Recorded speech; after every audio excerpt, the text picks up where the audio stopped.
네, 나라살림연구소 정창수입니다. 오늘은 성인지예산제도에서 말씀드리겠습니다. 지금 굉장히 정치적으로 민감한 때입니다. 이 성인지예산제도가 그 민감함을 가장 보여주는 이제 사례인 것 같아요. 이게 균형을 맞춰갈 때는 항상 문제가 되거든요. 예전에 미국 같은 경우에도 흑인의 수가 10%를 넘어서면 항상 탄압이 시작되고 혐오가 시작되고 막 그랬거든요. 그래서 아마 그런 게 아닌가 싶은 생각이 듭니다. 히스패닉계도 이제 똑같은 걸 거쳤는데 히스패닉계 수가 너무 많아지면서 이제는 누구도 부시든 트럼프도 히스패닉계를 건드리지 않아요. 뭐 그런 것처럼 여성도 사실은 소수는 아닌데 소수 취급을 받기 때문에 이제 됐었던 것 같아요. 이 성인지예산제도는 여성부나 양성평등의 그런 것들을 보여주는 대표적인 정책입니다. 여성과 남성에게 미칠 영향을 미리 분석을 해서 그것에 맞춰 예산을 반영하고 집행해서 그것이 이제 그 혜택을 받는 사람들이 어떤 사람들인지를 분석을 하고 그것에 대한 차별이 있다면 이제 그런 부분들을 개선하는 것으로 가는 것이 성인지예산제도의 의미입니다. 여성한테 예산을 늘려주는 게 성인지예산제도가 아니고요. 그러다 보니 이제 혜택을 여성들이 덜 받았다는 평가가 더 많겠죠, 당연히. 근데 어떤 사업 같은 경우는 남성이 혜택을 못 받는다고 평가받는 사업들도 있어요. 수가 소수긴 하지만 그런 것들에 대해서는 또 올려주고 막 그랬습니다. 특히 여성이 주로 있고 남성이 소수인 그런 집단들, 국립발레단이라든가 소수의 사례에서 그런 게 있었습니다. 독일의 경우에도 독일 도서관을 조사를 했더니 왜 독일 도서관의 대출자가 대부분 여성인가 봤더니 남성들이 좋아하는 책이 없었다. 그래서 남성들이 좋아하는 책을 조사해서 구매를 늘리는 이런 게 이제 어떻게 보면 성인지예산제도의 그 특징입니다. 그 별도 예산이 아니라 그래서 기존에 쓰고 있는 예산도 분석을 많이 해야 된다. 그래서 성인지예산제도가 있는 거고요. 이게 이제 국가재정법에도 규정이 되어 있어서 아까 말씀드린 뭐 그런 차원에서 진행을 하고 평가하고 이제 합니다. 이 참고로 성인지예산이라고 하는 것이 제일 먼저 등장했던 정권이 언제냐? 국무회의에서 등장한 거는 참여정부인데 참여정부의 지은이 여성부 장관이 처음에 얘기를 했어요. 그때 당연히 무시당했죠. 그랬는데 그 노무현 대통령이 저 문제에 대해서 한번 진지하게 검토해 봅시다 해가지고 이제 성인지예산 제도가 본격적으로 도입이 됐는데 문제는 그 사실은 그 전에 있었다는 거예요.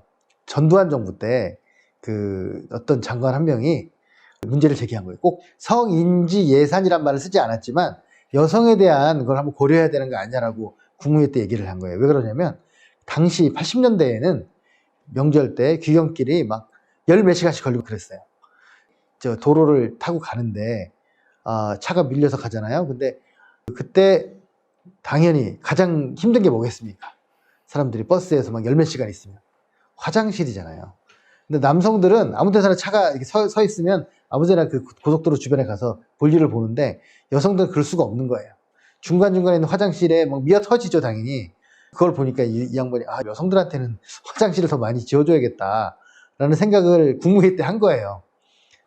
전두환 대통령은 좋은 생각이네요. 끝 지나고 그랬죠. 근데 이제 그것이 이후에 성인지예산이라고 하는 좀 더 넓은 의미의 어떤 철학적인 또 내지는 사회적인 그런 배경 속에서 등장을 하면서 그때도 역시나 화장실 문제가 제일 먼저 대두되는 것으로 이제 시작됐습니다. 그렇게 성인지예산제도가 도입이 돼서 진행이 됐는데요. 이게 지금 어떻게 진행이 됐는가 이렇게 보면 그 기획재정부가 여가부와 협의해가지고 성인지 예산 결산서를 작성을 합니다. 작성 기준을 마련하고 그 지침을 배포합니다. 그래서 그거를 가지고 여가부 산하기관인 한국양성평등교육진흥원에서 그 예결산서를 작성 교육을 하고 그것에 따라서 성인지예산센터에서 지원을 합니다. 그래서 이걸 작성을 하는 것을 여가부가 이제 관장을 좀 하는 거죠. 기재부는 그걸 취합해서 어떤 사업을 성인지예산 사업을 할 거냐라는 걸 선정을 하는 걸 협의를 해가지고 국회에다가 제출할 때 첨부서리로 성인지예산서를 제출을 하는 거예요.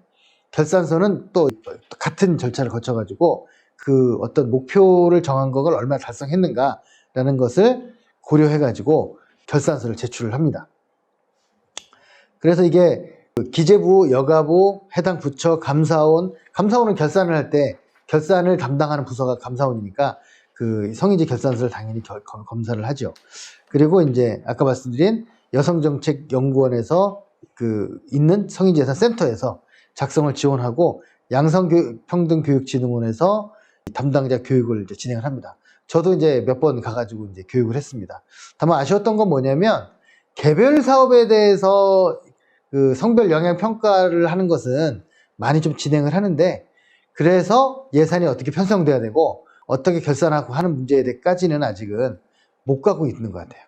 그리고 이제 전문가들이 그 평가할 때 뭐가 좀 문제가 있느냐라고 평가할 때 이거를 기재부가 직접 했었어야 되는 거 아니냐. 왜냐하면 기재부가 자료만 받아가지고 해주는 걸로 하다 보니까 힘이 없어요.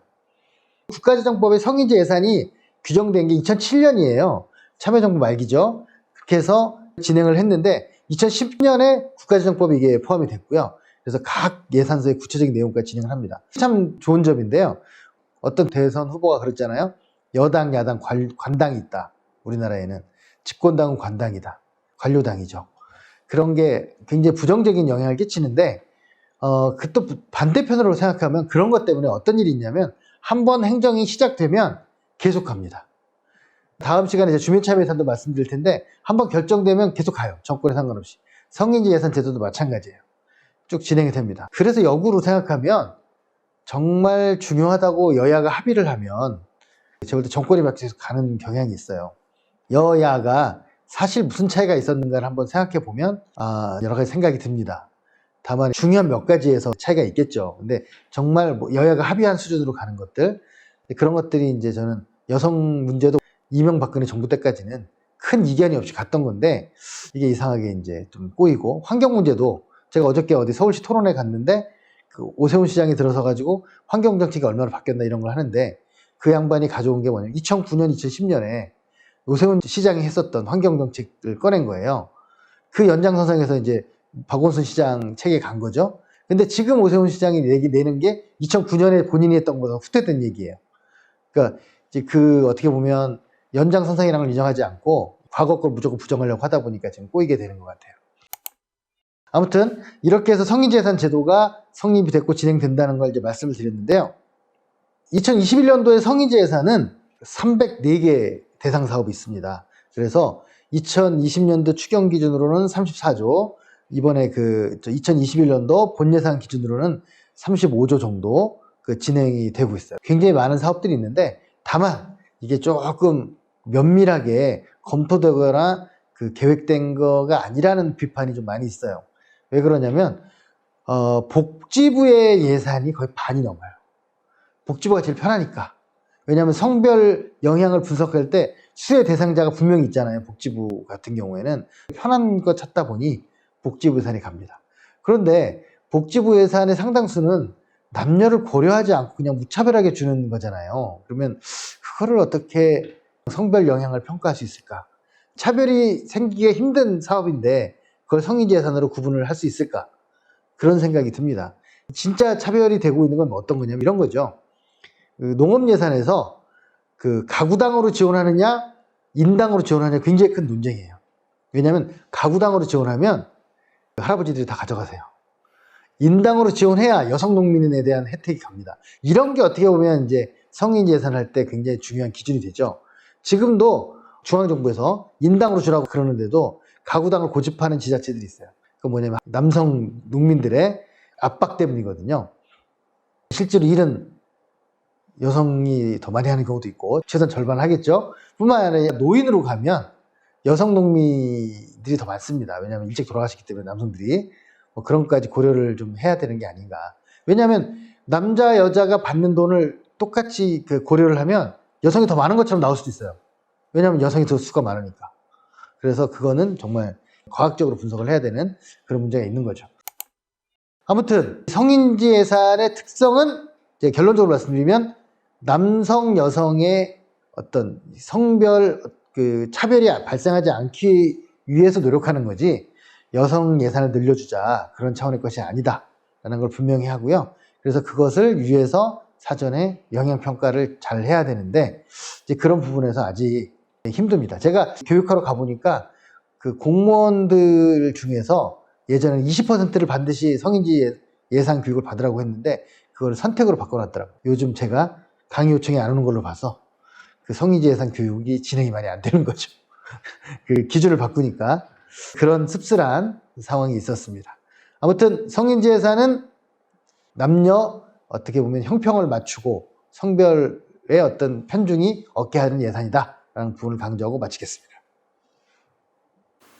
구독, 좋아요